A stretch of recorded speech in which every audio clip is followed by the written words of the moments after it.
अॼु असां ठरी मीरा प्रेस क्लब ते पेटेल इलेक्शन जो थियल बेज़ाब्तियुनि जे ख़िलाफ़ असां दांह खणी आया आहियूं। असांजी इलेक्शन में 8 फरवरी 2026 ते थी आज़म सोलंकी चेयरमैन जी निगरानी में।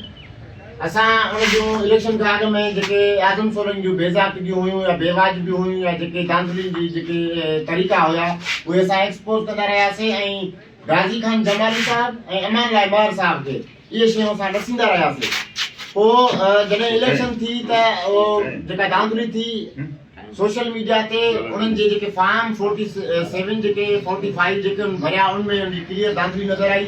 असां उन खां पोइ ज़िले चेयरमैन वटि वियासीं अब्दुल करीम चांडो साहब वटि। उते शिकायत खणी वियासीं। असांजे पेटे जे आइन में हूंदो आहे त 48 कलाकनि में उनखे अपील दाख़िल थियण खां पोइ फ़ैसिलो ॾिबो आहे। असां डेली वेंदा रहियासीं अब्दुल करीम चांडो साहब जे स्कूल में नाज़ा स्कूल जे भरिसां उनजो स्कूल हुयो। आखिरी ॾींहुं ते जॾहिं फ़ैसिलो उनखे ॾियणो हुयो त उन ॾींहुं आज़म सोलंकी साहब ऐं असांजी हरीफ़ जेको पैनल जो जेको सदर हुयो मोहम्मद इस्माइल आमिर साहब हिकु गाॾी ते आया ज़िले चेयरमैन वटि फ़ैसिले जे लाइ। असां ॿाहिरि गेट ते इंतज़ारु कंदा रहियासीं। साईं इरशाद असां सां गॾु हुयो, साईं मोहम्मद सादिक असां सां गॾु हुयो। असांखे गेट ते इंतज़ारु कयो, तव्हां स्कूल जे गेट ते वेहो। असां पंहिंजी गाॾी में वेट कंदा रहियासीं। कलाक 2 3 4 5 कलाक मुसलसल जंहिंमहिल ऊंधा उथियो जंहिंमहिल पंहिंजो मर्ज़ी सां फ़ैसिलो लिखी छॾियो त आज़म सोलंकी साहब खे अब्दुल करीम चांडे साहब स्कूल जी चाबी ॾिनी त तव्हां स्कूल बंदि करे ॿाहिरि निकिता ॻोठ हलिया वञो ऐं मां हीअ दीवार छलांग ॾेई ऐं ॿाहिरि निकितो रहां, जंहिंजी असां वीडियो बि नोट कईसीं ऐं असां हुनजो फोटो बि कढियासीं। ज़िले जो चेयरमैन जेको असांजो माना एहतिसाब जो जज हुयो उनखे एहतिसाब जो जज खणी करे वठो ज़िले लेवल जो, त उहो छलांग ॾेई करे उतां भॻो आहे। असां हुनजी उहा कंप्लेन उहो फ़ैसिलो जेको अंधो मंडो ॾिनो उहो असां मर्कज़ ते खणी वियासीं। जंहिंमहिल असां मर्कज़ में अपील दायर कईसीं, फीस बि जमा कराईसीं त गाज़ी खान जमाली साहब ऐं अमान लाइ महर साहब जंहिंजी कॉल रिकॉर्डिंग ऐं जंहिंजा सबूत असां वटि पिया आहिनि त असांखां 3 लाख रुपए जी घुर कई। छाजे लाइ घुर कई? एतिरे खां घुर कई तव्हां असांखे 3 लाख रुपए ॾियो त तव्हांजे हक़ में डिसीजन ॾियूं या असां इलेक्शन ॿीहर कयूं। असां हुनखे चयोसीं त बाबा असां इलेक्शन असां जेका उस्तादनि जी तंज़ीम आहे उहा वेलफेयर जी तंज़ीम आहे, उहा का कमाऊ या खाटाऊ तंज़ीम न आहे जंहिंमें तव्हांखे असां 3 लाख रुपया ॾियूं। असां 3 लाख ते छा पर 3 रुपया बि न ॾींदासीं। असां घुर कयूं था त असांखे फ़ैसिलो मेरिट जे बुनियाद ते ॾिनो वञे।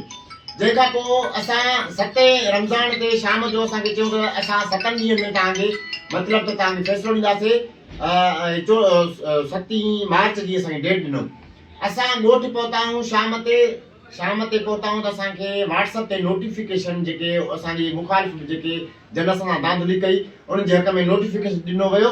असांजे ॻोठ पहुचण शर्त माना विदिन 3 आवर्स 3 कलाकनि में उन्हनि असांजे निकिरण खां पोइ माना जंहिंजो वाज़े सबूत ऐं मतिलबु इहो ई आहे त अमान लाइ महर साहब ऐं गाज़ी खान जमाली साहब उन्हनि असांजी मुखालिफ़ दौर खां 2 खां 3 लाख रुपया वठी उन्हनि खे नोटिफिकेशन ॾिनो। असांखे ॿाहिरि कढी हलाए छॾियो, चयो त तव्हां हलो, तव्हांजी अपील सां दाख़िल थी आहे, तव्हांखे 7 ॾींहंनि में 7 फरवरी ते 7 मार्च ते तव्हांखे फ़ैसिलो ॾींदासीं। 1 मार्च ते असां अपील दायर कईसीं।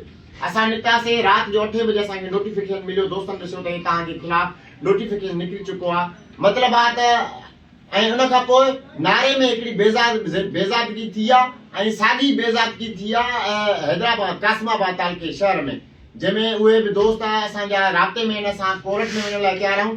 नारे में थियो आहे ईअं त जॾहिं इलेक्शन जा ज़िले जी इलेक्शन थियण वारी हुई, जेके हुनजा मुखालिफ़ दोस्त हुया खटी आया, असां उन्हनि में खटियल नोटिफिकेशन अमान लाइ महर ऐं गाज़ी खान जमाली जो आहे। जंहिंमहिल ज़िले ते उहा लिस्ट पहुती आहे त उन में जेके खटियल दोस्त आहे जेके उनखे वोट न पिया ॾियनि, ज़िले जेके नामज़द हुनजो चेयरमैन आहे जेको हुनजो फेवराइट ज़िले जो सदर आहे उनखे वोट न पियो मिले त हुन सॼी लिस्ट उहा जेको आहे सो फेर फार करे उनमें पंहिंजा मर्ज़ी जा नाला जेके उनखे वोट ॾियण पिया चाहिनि उनजा नाला आया अथऊं, जंहिंजो सोशल मीडिया ते हिन महिल बि इहा वावेला हले थी पई। असां वटि उहे सबूत पहुता आहिनि। असां इहा दांह खणी प्रेस क्लब ते आया आहियूं ऐं असां अला अख़्तियारनि खां गुज़ारिश कयूं था पिया ऐं गाज़ी खान जमाली ऐं अमान लाइ महर खां इहा गुज़ारिश कयूं था त महिरबानी करे पंहिंजा जेके इहे खुर्द बुर्द वारा नोटिफिकेशन आहिनि वापसि वठो। ॿी सूरत में असां कोर्ट में तव्हांखे चकर हणाईंदासीं इनशाला। इहो वाइदो कयूं था पिया। तव्हां पूरी सिंध में धांधली कई आहे, पूरी सिंध में बेईमानी कई आहे। तव्हां पंहिंजो पाण खे मर्कज़ जा उस्ताद जा नुमाइंदा था सॾाए पिया। तव्हांजो हैसियत तव्हांजो वजूद इहो आहे तव्हां चंद टकनि ते विकामी करे उस्तादनि जे हक़नि जी सौदेबाज़ी कयो था, जेका तव्हांखे इनशाला असां हज़म करे ॾींदासीं। इहो तव्हांखे हिन प्रेस क्लब जे तवसल सां ॿुधाइणु चाहियूं था। गाज़ी खान जमाली साहब ऐं अमान लाइ महर साहब त तव्हां जेका बेईमानी कई आहे तव्हांखे हज़म थियण कोन ॾींदासीं। इहा इंशाल्लाह तव्हां खोटे छिके कढंदासीं जेके तव्हां पैसा हराम जा पैसा वठी करे हिकिड़नि माण्हुनि जा हक़ तलफ़ी था कयो पिया, हिकिड़नि माण्हुनि खे हक़नि सां नवाज़ो था, ॿिया हक़ जे हक़नि सां, माना उनखे जेके खटियल ईंदा आहिनि जिन्हनि सां बोगस वोटनि सां खटी ऐं जेको आहे सो ड्रामो रचायो, उनको 3 लख रुपया वठी करे तव्हां उनखे नोटिफिकेशन ॾिना आहिनि, जेके हक़ सां खटियल माण्हू आहे उनखे तव्हां डिनाए करे छॾियो आहे। तव्हांजी बादशाही न रहंदी इंशाल्लाह। ऐं असां गुज़ारिश कयूं था पिया आला अख़्तियारनि खे त महिरबानी करे इन्हनि शयुनि खे कंसीडर में आणियो ऐं इहे शयूं नोटिस में आणे इन्हनि ते जेको आहे सो एक्शन खयो वञे। गाज़ी ख़ान जमाली ऐं अमान लाइ महर साहब असांजी तंज़ीम जो जेको खानो ख़राब करण वारा माण्हू आहिनि उहे 2 माण्हू आहिनि जिन जा 9 महीना बचा आहिनि। चवंदा असां त वञूं पर सॼी तंज़ीम जो ई ॿेड़ो ॿोड़ींदो। असां आला अख़्तियारनि खे गुज़ारिश कयूं था त महिरबानी करे इन असांजी हिन दाह ते नोटिस वरितो वञे ऐं असां सां जेको आहे सो इंसाफ़ कयो वञे। महिरबानी।